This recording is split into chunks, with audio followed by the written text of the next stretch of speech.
दिनै बड'लेण्ड एकर्डनि 2020 सनाव जे एकर्ड जादोंमोन बिनिनो मोनसे पेकेज हिसाबै क'क्राझारनि मोनसे जोंनि बड'लेण्डनि मैखोम ओनसोल सिम्बोरगाव जि सिम्बोरगावखौ सारा बुहुमनि बर'फ्रानो मिथिगौ जे बेवहाय गोदो सोमावसारनाय एबसुनि साहित्य सभानि जेरावबो सिम्बोरगाव ओनसोलनिफ्राय गोबां अबदान दङ मुंख्लं दङ जोंहा बे ओनसोलनिफ्राय दा बे सिम्बोरगाव ओनसोलखौ दिनै बड'लेण्डनि गुबुन गुबुन ओनसोला जौगानाय बायदि बेखौ जौगालांहोनांगोन बेखौनो थांखि लानानै जोंनि लकेलनि दैदेनगिरिफोर बयबो सावरायनानै बेवहाय मोनसे जोंनि एनिमेल फिड प्लान जों जायफोर अमा दाउ बोरमा बायदिसिना मिफोरखौ जुनारफोरखौ फिसियो बिसोरनि आदारनि थाखाय मोनसे इन्डास्ट्रि गायसननायनि बाथ्रा सानदोंमोन आरो जिहेतु खाथि खाला रायजो जाग्राफ्रा बयबो अमा फिसियो हांसो फिसियो दाउ फिसियो नाथाय आदारनि थाखाय मालाबा जेंना जायो आगोलफ्राव जोंनि मानसिफ्रा जौ सङोमोन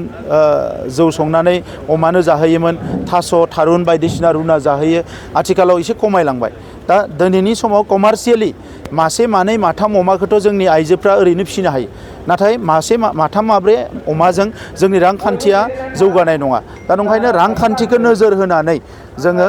20टा 30टा 50टा 100टा जाहाथे फिसिनो हायो बिनि थाखाय आदारनि जेंना जाहाथे जाया बिनि थाखाय नैबे फिड प्लेनखौ जोङो मोननै जायगायाव गायसननो सानदों आरो सिम्बोरगाव दिनै गायसनजेनबाय बेवहाय सानफ्रोमबो 150 मेट्रिक टन 150 मेट्रिक टन आदार प्रडाक्ट जागोन दा बड'लेण्ड ओनसोलाव जिखिनि जोंहा जुखाम आबाद जायो सयाबिन आबाद जों खालामदो बिनिफ्रायनो अमानि आदार बायदिसिनाफोरखौ बानायनाय जायो एफा एनै मिनारेल होदेरनाय जायो दा बे गासैबो जिहेतु जोंनियाव मेटेरियेला र' मेटेरियेला दंखायो